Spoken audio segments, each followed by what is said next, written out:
It's a little gut-wrenching. You've got a lot of people to talk to and sort out and try to figure out how best to respond.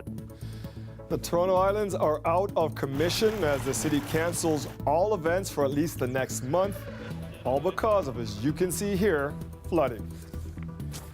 The ongoing flooding issues on the islands have many organizers on edge. All events are at the risk of being canceled, some being pushed back until September. Ali Chasson joins us live from the waterfront now. And Ali, event organizers need to start thinking about Plan Bs. That's right, Dwight, and it is not going to be easy for a lot of people. Take, for example, the Toronto Dragon Boat Festival. Every year, it draws thousands of people to the Toronto Island. The last time they had to reevaluate things and make it work was 2017, when the entire island park was flooded. But they managed to reschedule and launch from here instead, the Maryland Bell boardwalk here. But as you can see, it is underwater right now, and some of the slats are broken. It would be unsafe for this to be their plan B, so they are now in a make-it-work year, along with many others. The Toronto International Dragon Boat Festival is a big deal and a big event. There are about 4,000 athletes and thousands and thousands of spectators, both from the Dragon Boat community, but also especially from the Chinese community here in the city and across southern Ontario that come to the island. Event organizer Aaron Soroka got an email yesterday afternoon from the city's Parks Department. It said parts of Toronto Island Park are still impacted by flood, and they should start thinking about an alternate location. Do you have a plan B? At this stage, no. The race is next Friday. It's a little gut-wrenching. You know, it's crisis management. What kind of loss is that financially? Potentially fairly significant for us, extremely significant for the Toronto Chinese Business Association. But also the hotels that have been booked, the water taxis that rely on big island events happening when they're supposed to. So we just pulled up in a water taxi. Have a look at Olympic Island. It's going to be off limits to the public until September. It's a popular lookout point with picnic benches and Muskoka chairs. But as this sign suggests, right now it just looks like open water. So far, the city has kept its promise not to close the entire island in case of flood. Mitigation measures are working for the most part. As you can see, these sandbags aren't really doing much anymore. They've completely soaked through. And behind me, you have Center Island theme park rides going on as if everything is normal. Now we're on the side of the island where the Dragon Boat race is supposed to happen. Their grandstand is partially underwater, but event organizers are convinced that they can still make this work. They're going to be back here on Thursday to reevaluate the situation with the city. The situation, if I can say so, is that fluid. Any event happening between now and July 1st is at risk. In all cases, we will work with specific event organizers to figure out how we can either relocate their event, reschedule the event, or in worst case scenarios, we would have to cancel those events. But again, those are day-to-day, event by event type decisions that will need to be made. At this point, we're moving ahead as planned, building the race schedule, everything's booked, and it's just wait and see until Thursday, and we'll find out. Big day. Yeah. Fingers crossed for you. Thank you. So it's touch and go for early summer parties and events. The City of Toronto will have a full evaluation of the flooding situation on the Toronto Island done by July 1st. Now, I asked the Toronto and Region Conservation Authority today about when Lake Ontario here will return to its normal water level, and they just simply said many weeks. Send it back to you, Dwight. Wow, thanks, Ali. Now, flooding is just one of the ways Toronto is vulnerable to a changing climate. City officials say it's important not just to be ready for whatever comes our way, but also to be able to recover quickly. Lauren Pelly now with the city's resilience strategy. Cars, TTC vehicles, and GO trains stuck underwater. Homeowners' basements flooded with rain and rising lake levels taking over the Toronto Islands. It could all be the new norm, says this climate change expert. I like to refer to the consequences of that as a global wetting. and that is the idea that there's more water than we can handle, and we need strategies and adaptations to try and handle the higher frequency and the higher magnitudes of water.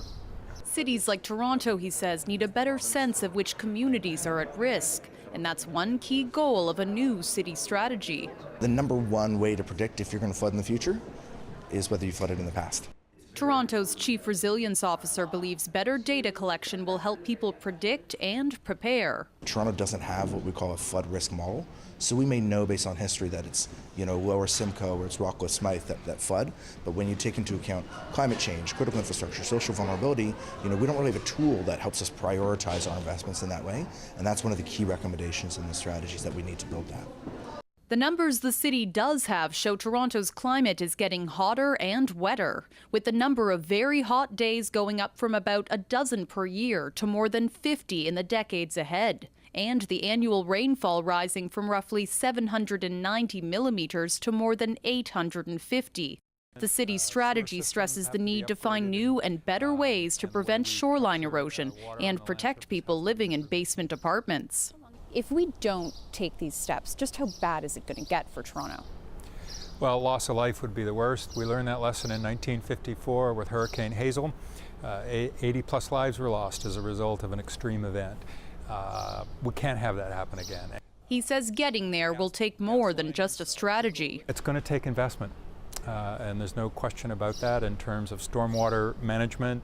Sewer systems have to be upgraded, and the way we capture water on the land surface has to be improved as well. Otherwise, this new normal could keep getting worse. Lauren Pelly, CBC News, Toronto. In college, you hear Lauren talking about the new normal there. We're talking about seasonal temps. We don't even know what seasonal temps are anymore. Yeah, that's right. When we look at our normals, we take a climate summary usually for about a 30-year period. And this is the new normal. I'm just going to show you the precipitation comparisons for what we've seen so far this year. So not including these first few days, it's early in June, but taking you from January all the way through last month. Here would be normal, looking at our climate summaries in terms of how much precipitation in millimeters. And the red line, this orangey red, is where we've actually been in 2019. So the first few months, we typically be around 50 millimeters. We've been closer to 70 to 75. And these last couple of months, we've been closer to seeing almost 100 millimeters of rainfall. And that is per month. So now we take all that. What does that mean? Well, on average, this is where we'd be, just under 300 millimeters by this point in the year. 2019's new normal is essentially closer to 400 millimeters. So yeah, more than 100 millimeters of extra rain we're having to try and absorb, which obviously we can't. And that's why we're seeing these flooding situations. Now we get to add in what's coming in the next 24 hours. This is what's happening currently. It's the last 3 hours, the summary up to the current image. Rainfall off to the east of us. However, if we look ahead a little bit, okay, a few isolated showers, that potential's there in the overnight hours into early tomorrow morning, but it's more so tomorrow into the afternoon and early evening. I see some showers, some heavier rain though, and downpours with some thunderstorm potential. And also, yes, it does mean the commute is going to be a slower one, but it's more so some of these locally heavier rains that I'm concerned about. After that, we will get into a nicer trend, and I'm looking forward to showing you the 5-day forecast because it shows you some nicer conditions. But overnight tonight, isolated showers potential, 13 degrees, temperature coming up a little bit tomorrow, so that's nice, 21. But we could have some heavy downpours, as I say, tomorrow afternoon and into the early evening, Dwight. Yeah, they don't need any more water on the islands, that's for sure. Thank you, Colette. You're welcome. The Raptors are getting ready to take on the Warriors tomorrow night, but unlike the first two games in the NBA Finals, Game 3 will take place in Oakland. Greg Ross joins us live now from there. And Greg, how are our teams feeling down there in sunny Cali? Well, a lot of the talk here on this beautiful sunshiny day in Northern California, it was about the obviously the injury problems that both teams are dealing with, but particularly the injuries that the Warriors are dealing with. And when I talk about injuries, we all have to look at Kevin Durant. He hasn't played since the second round of these playoffs. The Warriors are hoping that at some point during this series that he will be able to return. And then Klay Thompson, we saw him leave Game 2 of this series, and then later he was seen in the tunnel with an ice pack on his thigh. So now people are wondering if he's going going to be available for the Warriors in Game 3. Their coach, Steve Kerr, talked about it today. Kevin won't play tomorrow, but he's ramping up his exercise routine, his workouts. Clay is day-to-day, so he's questionable. And Loon is out, for the series. This could be a longer series, so there's no point in trying to go out there and re-aggravate it and potentially keep myself out of the whole entire finals instead of just one game. So, like I said, it'll be a game-time decision, but I really want to be out there. That could be good news for the Raptors if a player of that caliber is going to be sitting on the sidelines alongside Kevin Durant. But the Raptors are dealing with injuries of their own. It's that time of year. You deal with bumps and bruises when you go this deep into the playoffs, and Kawhi Leonard talked about that today. Right now it's possible 5 games left and, about 12 days. If you could run, really. I mean, if you can't run, then you're not going to be able to play. That's how you pretty much measure things at this time. You might be able to start the game off running, but then you might not be able to, finish as good as you started just from fatigue and, whatever is bothering you at that time. He's good. Really knows his body. I think he's got a lot of minutes in him, 40 plus a night. And I think he's gonna get his cracks at the shots. Oh, we sure hope so, Coach. Well, the teams are down there. You're there. Have you seen any Canadian fans yet? We saw some people on our flight. We've seen some people walking around the city. We're seeing some Raptors jerseys, more than we saw the first day we arrived in Milwaukee in the last round. So that's a good sign that there could be a lot of Raptors fans down here to watch these games. But I did catch up with one couple. They're down here, and if you can believe this, the husband was able to convince his wife to come here and watch games 3 and 4 to celebrate their 35th wedding anniversary. Take a listen. Found these guys walking down the street in San Francisco, all decked out in your Raptors gear. Is that supposed to be the gift you give on your 35th wedding anniversary, Raptors tickets? It's a modern generation. I mean, the traditional one is coral. I think I'm going to change it to Raptors tickets or shoes, or both. Myself growing up, I was a big Warriors fan, and now with the Raptors, so this is an idea. Oh, wait a minute, you were a big Warriors fan. Well, I was, I loved it. I got Rick Barry, I got his autographed sweater in my basement of the house. So this was before the Raptors. Oh, yeah, this is what I was, I'm a pretty old guy, so this is when I was a youngster growing up. Maybe you could re-up your wedding vows. We actually planned on doing that at the end of the summer with our kids. Yeah. I think we should do it right now. Can we get an ordained minister? Is there an ordained minister around here? Do you, Brent, take Genevieve to be your lawfully wedded, Raptors companion? Yes, I do. Many times over. Do you, Genevieve, accept that he is giving you Raptors tickets for your 35th wedding anniversary and shoes, instead of Jade? Yes, I do. You may now kiss the bride. That's great. That's true love. Brent is a longtime Raptors fan. He's been with them from day one, but he's also a longtime Warriors fan. He said this is his dream series, to see his 2 favorite teams go toe-to-toe. He says he's cheering for the Raptors primarily, but he says it wouldn't be a horrible thing if the Warriors won also. I mean, he's seen plenty of Warriors championships. Maybe it's time for the Raptors to take one, Dwight. I think he's seen enough, and you were right. He needs to marry that lovely lady all over again for letting him do that. Thank you, Greg. This will be the future main entrance to the Eglinton station at the Crosslinks project. Still ahead, we'll take you on the ground and behind the scenes at one of the most important stops along the new Eglinton Crosstown line, the one that will connect it to the existing subway system. That's coming up at 6:30. The Ontario Chamber of Commerce wants to see a modernized approach to beer sales in this province, but it doesn't want the Ford government to rip up its contract with the beer store. The Chamber says doing that could hurt investment in Ontario. Lorinda Redekop explains. The issues around selling beer and wine keep bubbling up for the government. The beer store's contract to sell alcohol in grocery stores doesn't run out for another 6 years. Today, it's the Ontario Chamber of Commerce raising the alarm, usually a supporter of the government. And tearing up a contract in the middle, whether you love it or hate it, is not a good sign to businesses small and large in Ontario and outside of Ontario that Ontario is truly open for business. The Chamber sent a letter to the Finance Minister and says there could be big implications. We've been hearing from businesses, not just in the alcohol space, but in forestry, in tourism, because protecting contracts affects all businesses.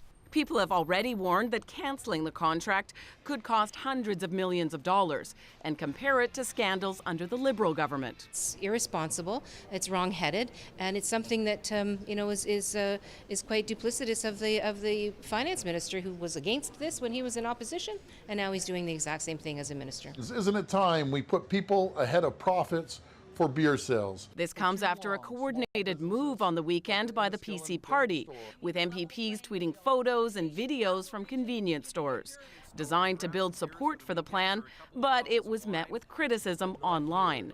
Today, the finance minister fought back. Nowhere else in the world does a government give the biggest beer company special privileges at the expense of consumers and the rest of the industry. Later, he appeared to dismiss the Chamber's concerns. The Ontario Chamber of Commerce should join us in supporting consumers, supporting businesses, and in supporting our craft brewers. The legislation is expected to pass on Thursday. Lorenda Redekop, CBC News, Toronto. 3 men convicted in the shooting death of a 17-year-old man at a West End Pizza have been sentenced to life in prison. We feel, I would not say elated, but some sort of victory is there, and our hearts are not as heavy as it was yesterday or 2 years ago or 2 years and 7 months ago. Gerald Hagley was shot multiple times after the men burst through the door of the pizza shop on Weston Road in 2016 and started shooting.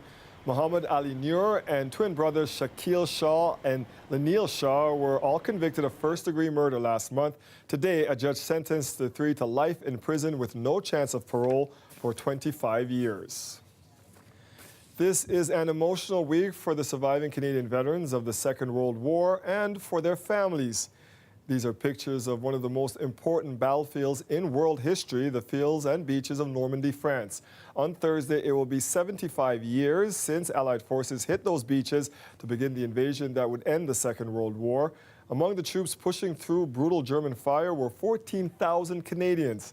Today in France, a monument was unveiled to commemorate their courage in those battles. Thomas Daigle is there. Well, this place is more than an hour away from Juno Beach, the best-known site where Canadians served here in Normandy during the Second World War. But Canadians served here as well for the Battle of Chambois in August 1944. Canadians among the Allies who encircled 50,000 Germans, which led to the end of the larger Battle of Normandy and ultimately the beginning of the end for the Second World War. Today, the Canadian contribution remembered with Governor General Judy Payette, the Commander-in-Chief of Canadian Armed Forces, on hand to unveil a memorial stone in honor of the Canadians who served here. Also on hand, current serving members of the Canadian Armed Forces and veterans who've come back 75 years after serving during the Battle of Normandy. And speaking with them today, a couple reasons why they felt compelled to come back these years later, now in their 90s.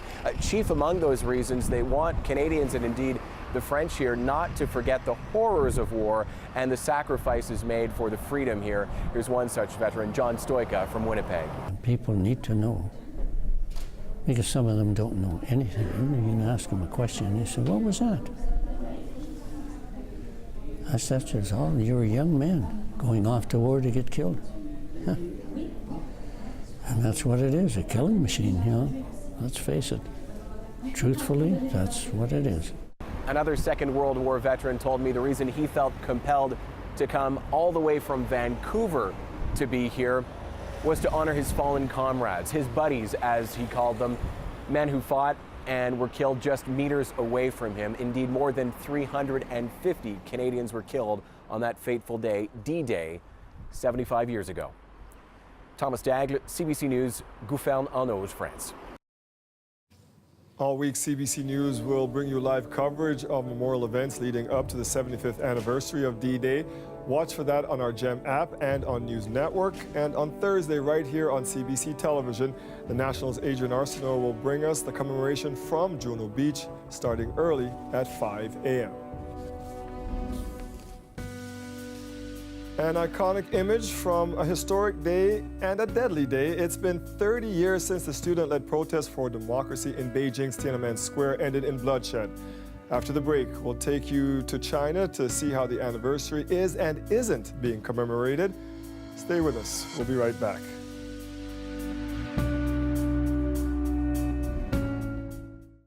The weather update is brought to you by Train Extreme Conditions Testing.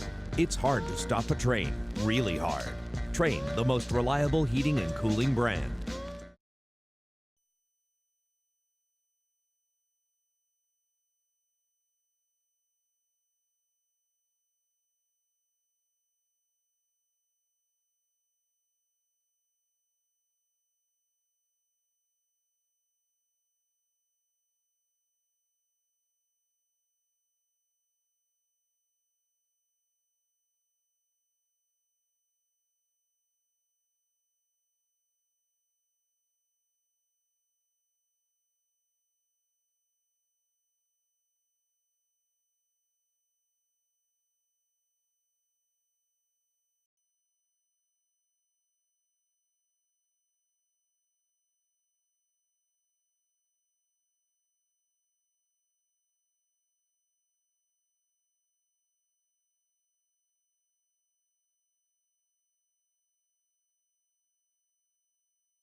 Security was tight today in Beijing as people marked the 30th anniversary of the Tiananmen Square massacre.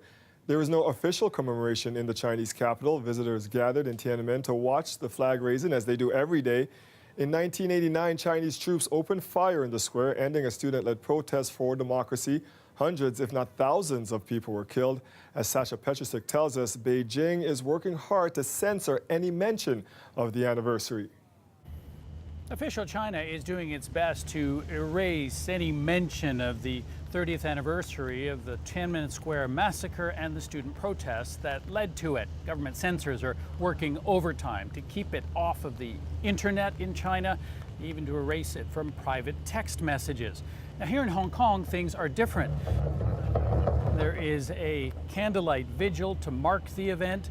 And this place is different because it used to be a British colony, and it keeps many of the freedoms that existed under the British administration. But China's been working hard to try to limit those or erase those entirely. So they are afraid because it challenged their legitimacy. And therefore, it's important for us in Hong Kong, when we have freedom to do so, to tell the world, to tell the people in China that this is the regime that had killed its own people. In mainland China, this is considered an extremely sensitive anniversary, and the security services have been cracking down on anybody who might speak out against it. Former student leaders, the mothers of some of the students who were killed, really anybody at all has been detained or interrogated. Those 1989 protests saw more than 1 million students and workers and others out on the streets of Beijing, including Tiananmen Square, right in the middle of power within that country. There has been a lot of talk about what actually happened, whether the students could have succeeded in getting democracy. They looked like they were close a few times, but in the end, the government, which was divided for 7 weeks, decided to send in the troops. And those troops fired on the students. Hundreds were killed, perhaps even thousands. Nobody really knows the true number. There has been some comment in the last few days, an unusual comment from the Chinese government characterizing their response at the time as correct. This is what the defense minister had to say. That was political turmoil the central government needed to suppress, says Wei Fenghe. Due to that, China's enjoyed stability and development, he says. Here in Hong Kong, among students and among those going to the vigil who think it is very important to mark this event, that's a trade-off they simply don't accept. Sasha Petrusik, CBC News, Hong Kong. I am a witness of a massacre. She was a witness to history, and one of the student protesters in the square still had her personal memories of that historic day. There was a little boy. He was holding a rock in his hand and crying hysterically. They killed my brother, they killed my brother. I have to fight till I die.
This particular thing has been a focus of the project team, like I said, since the inception of this particular project.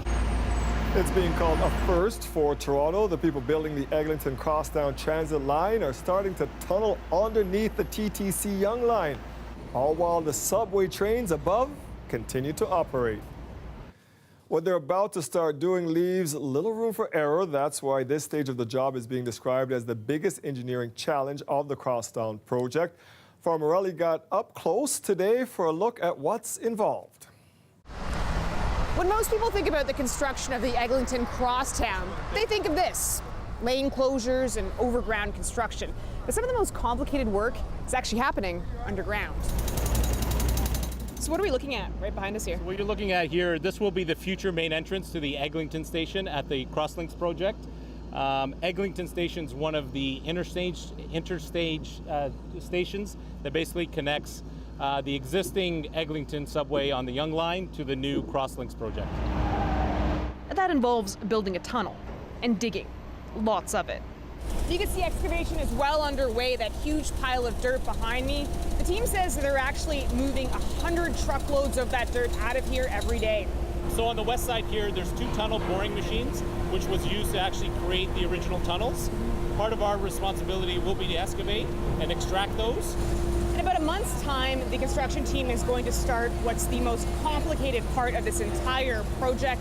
It's called underpinning, and it's essentially building a bridge underneath another bridge to support the subway. It starts with these 6 huge support piles, which were brought in last year. They were drilled 40 meters down to support the weight of the tunnel and the subway trains running on line 1. Steel girders will be installed to cradle the trains, and a path will be excavated underneath to further support everything. It's repeated 5 more times to make sure the weight is distributed properly. After that, crews will dig deeper to build the concourse level, as well as the platform where the LRT trains will run to. Here's where things get tricky. If during that process they shift the subway tracks as little as 3 millimeters, that's about the width of a grain of rice, it could cause problems. If there is a slight shift in 3 millimeters, there will probably be a bit of a slowdown to the subways, out of the station itself. This underpinning process starts in July and it'll take about 4 months. As if building a bridge under a bridge isn't complicated enough, this is all going to be happening while the subway trains are still running. So not a whole lot of room for error here. Farah Morelli, CBC News, Toronto. A group of women are building something new out of an old strip club in Etobicoke. They've put together an all-female development team to better showcase the talents women have in their field. Taylor Simmons has more. We're going to start today by going through the floor plans. In the development world, Taya Cook says she's normally one of a few women at the boardroom table. That is, until now. Surrounding her, more than a dozen women leading in their fields. Structure engineering, landscape architect, construction management. Cook brought the women together after seeing an article featuring the people building this city, about 24 men. It was a very striking visual representation of what I've experienced in the development industry for the last 15 years. So it was a real wake-up call that the industry needs a shift.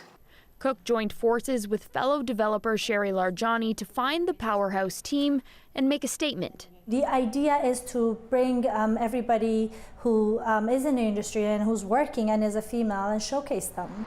The team is working together to develop the site of the former House of Lancaster strip club and create a residential condo building. We also spoke last time about the stroller storage. The group hopes to bring a woman's touch to the condo design. I think that we're all guilty, all of us who are in the industry, of we know what works and we do it again and we do it again.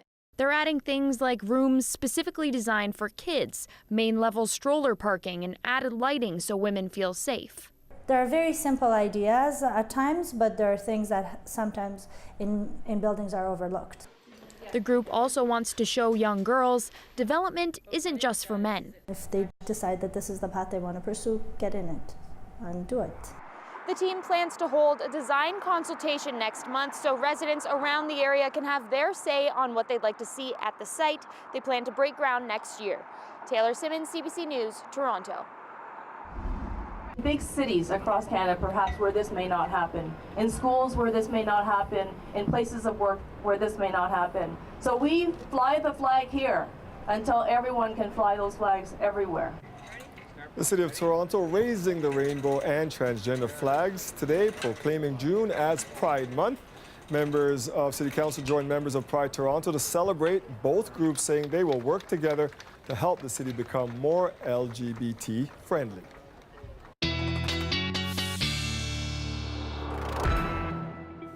What would make us feel friendlier if we get some of that Pride Parade weather? You know, the hot sunshine and the dance down Church Street. Any of that coming up soon there? And a little humidity. Yeah, we need all that.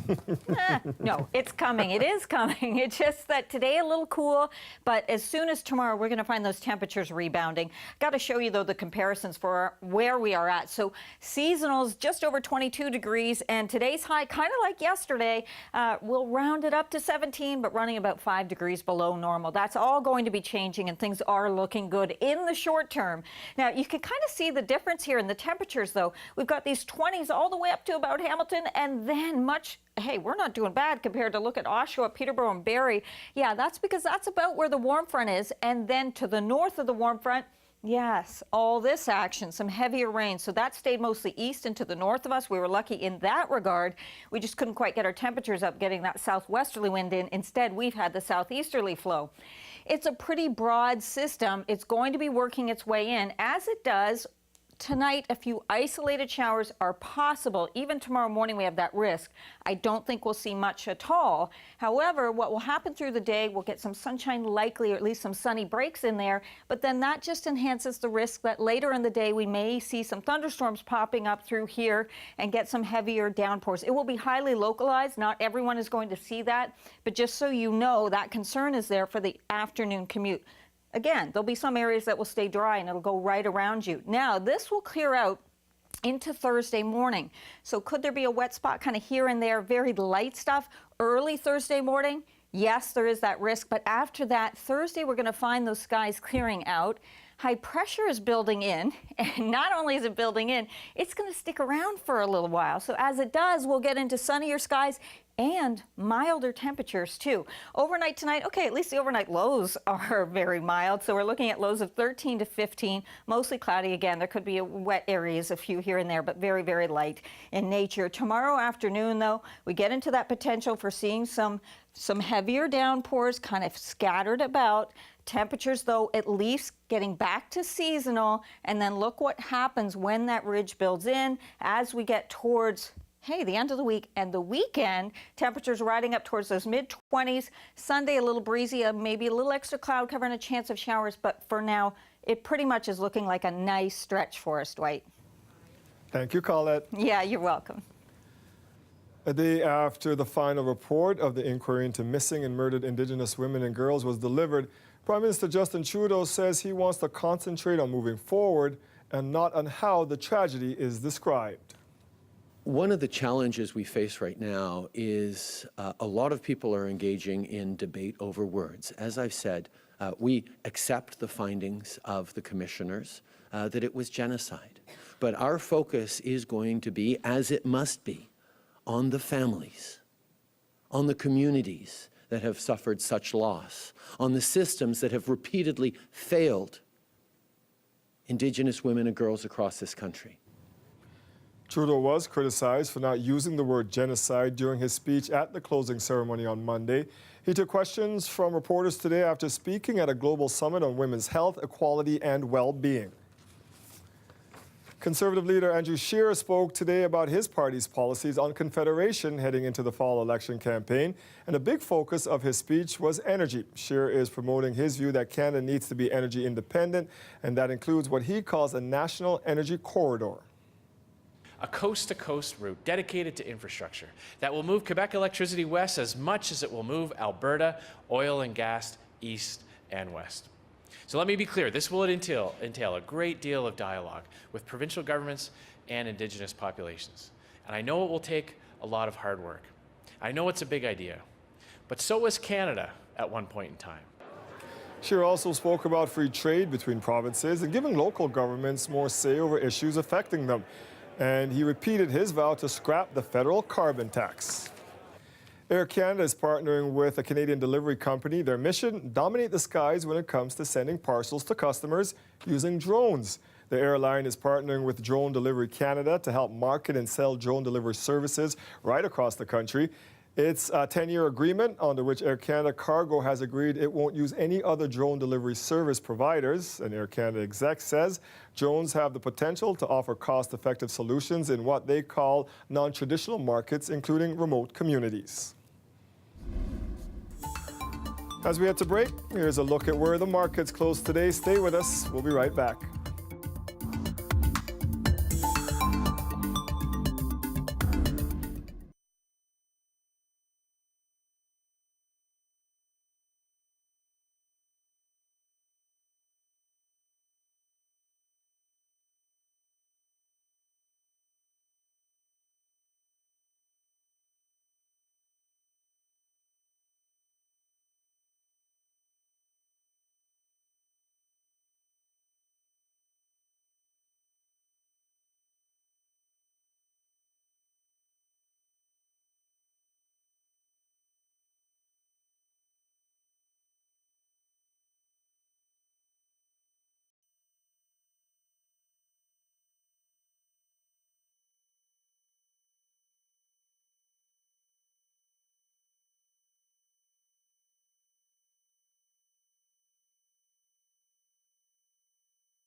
For nearly 2 months in 1989, student protesters took over Beijing's Tiananmen Square, calling for political reform of Chinese Communist government.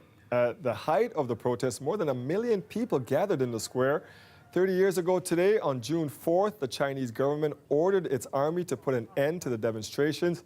Tanks rolled in and soldiers opened fire on unarmed protesters. Witnesses say thousands of people were killed, but for decades, China has denied any wrongdoing. Lian Li was a student leader from Hong Kong. She was in the square that night and shared with CBC Toronto what she witnessed. I don't want to be an activist, but it seems that I don't have a choice.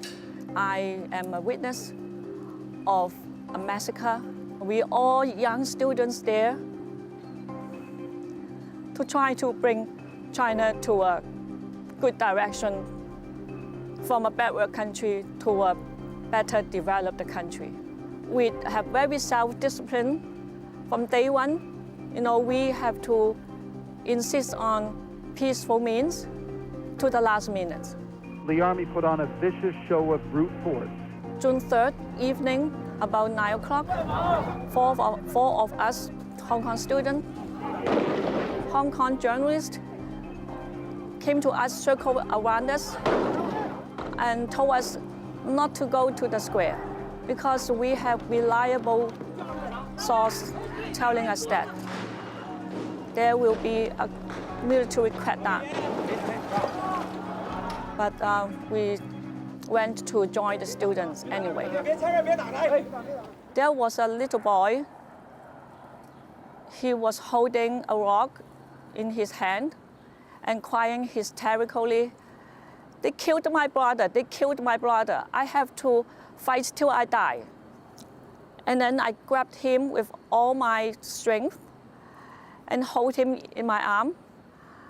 And then he laid his head on my shoulder and cried like an old man. And this boy chased after the ambulance, crying, "Brother, brother, my brother." Maybe his brother is in the ambulance. About 30 minutes later, this boy's body, covered with blood, was carried back. And I felt so sick. I couldn't sustain myself anymore. My fellow student took me to the first aid station, and then there was a female doctor. She held my hand, looked into my eyes, and said, "My child, listen to me. You have to leave. You have to go back to Hong Kong. You have to go back to the world to tell the world that what happened tonight, what our government did to us." So that's how I left the Tiananmen Square. After 30 years, the victims, no justice for the victims still. For 30 years, I've been interviewed with different media channels to tell my story. I've been thinking of giving up for many years. I feel darker and darker, from the influence of China. I know that in darkness, we have to choose the light. Powerful story there. We have more on the Tiananmen Square anniversary online, including a 1999 documentary looking at the protesters who led the charge against the Chinese Communist Party. You can find it all at cbc.ca/archives. We'll be right back.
Today was the second day of U.S. President Donald Trump's state visit to the U.K. He spent much of the day talking about trade and international issues such as Iran and NATO. But not everyone in London welcomes Trump's visit.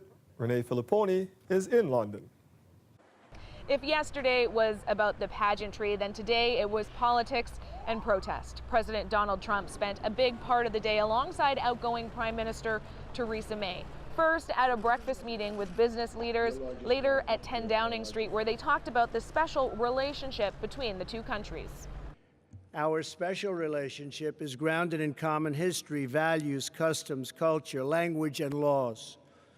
Our people believe in freedom and independence as a sacred birthright and cherished inheritance worth defending at any cost.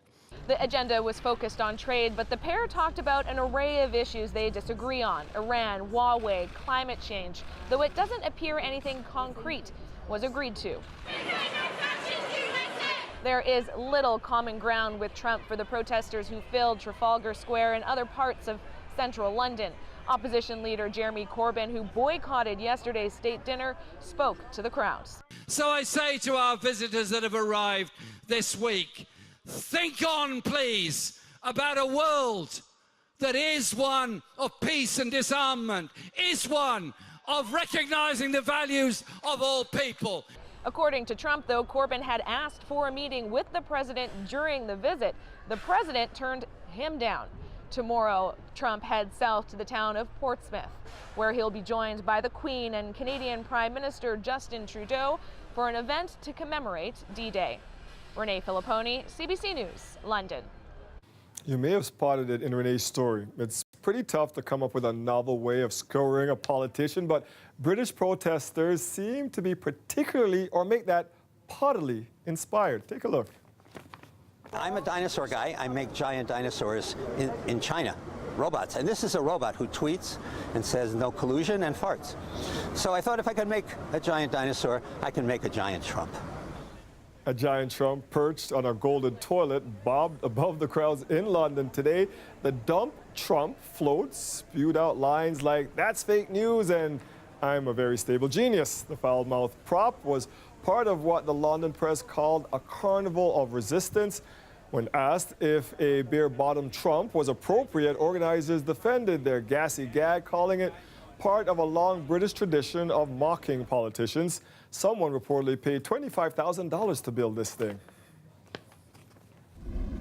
Over to James now. He had 23,400, and his response was correct. His wager, a modest one for the first time, that takes him to 24,799. So Emma, it's up to you. If you came up with the correct response, you're going to be the new Jeopardy champion. Did you? You did. What did you wager? Oh gosh, 20,000. What a payday. 46,801. We're going to say goodbye to James too. And in that moment, James Holzhauer's winning streak on Jeopardy came to an end with his 33rd game, and he came just short of surpassing Ken Jennings' record of winning $2 million. The outcome wasn't a surprise for some people because spoilers started circulating over the weekend. Yelena Adzik is here to guide us through the murky world of spoiler culture. I didn't even know there was such a thing. There is such a thing, yeah. What happened on Jeopardy with Okay, well, this? first of all, I do have to say that one thing that happened is that woman who beat him, he's a professional gambler. She's a librarian. I think that's all you need to know about staying in school, kids. All right, You tell him, Yelena. yes, I think I so. love it. But yeah, this guy was on a tear, and really and truly, this was some sort of a leak that happened in the distribution of this program because it's sent, of course, beforehand to so many affiliates throughout the United States, throughout Canada. And so somewhere there's a leak. We do know that the executive producer has said they're determined to find out exactly who did this and make sure they pay for this. They do have to sign non-disclosure agreements, the people who are on the show, and they don't get the money if they blab. So they've got incentive, right? And also the people in the audience are asked to just stay quiet, and they do because they are hardcore fans. So in that particular case, it is interesting. I will say that they actually taped the last episode back in March, so I'm fascinated that they didn't even spoil it sooner. Long, yeah. Exactly. So yeah, but it's wild because our culture is so new now as far as we don't watch things at the same time. This is one of those last few shows or examples where people do tend to watch right when it is on. Well, at the end of Game of Thrones, nobody wants to talk to you because, you know, if we're doing stories on Game of Thrones, they were covering their ears. I know. So this has been in the news in recent months about shows and spoilers. We're talking about Game of Thrones. Give us some more examples. Well, that's a really great one because, you know, with that one, when you think of the lengths that the producers went to try and keep it under wraps in Northern Ireland at one point, people saw that there were so many people hired in crews and there looked like a battle scene, and they would actually go to the lengths of having fake scenes just to kind of set people off. Throw us off, Throw us off, yeah. And then you think of something like Avengers, you know, Endgame. That in April, they ended up having fans at the leak that was happening. Fans were saying to each other, let's just all stay off social media so that we don't have spoilers happening. And then I wanted to show you this one because once upon a time in Hollywood, this film, Quentin Tarantino actually personally called critics in Cannes at the festival to say, please do not give away any spoilers because it ruins the romanticism of the film, of knowing what is going to happen. So I guess the message here for everybody is just, don't, keep it to yourself unless, of course, you feel like being mischievous and saying something like, hey, what are you going to say? I haven't seen Endgame yet. Darth Vader is Luke Skywalker's father. Oh, you're so funny. Thanks, Yelena. We knew that one already. Okay,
Just want to say Eid Mubarak to everyone celebrating the end of Ramadan. All kind of feasting happening across the city. There was a big party in a park, and the weather held up today for them. Yeah, it has held up. There have been more showers off to the east of us. Some isolated showers possible for tonight, but really it's tomorrow towards the afternoon and evening hours where we have the greatest chance of seeing not only some showers, but maybe a bit of thunderstorm activity. But look at the temperatures. Not only are they mild overnight tonight with the low at 13, that tomorrow afternoon we're almost up to seasonal, Dwight, and we're going to, after tomorrow, see sunshine and some milder temps sticking with us. Let's leave them with a shot of California. They're getting our weather down there. We're going to have better weather than them coming up. Good night, everybody.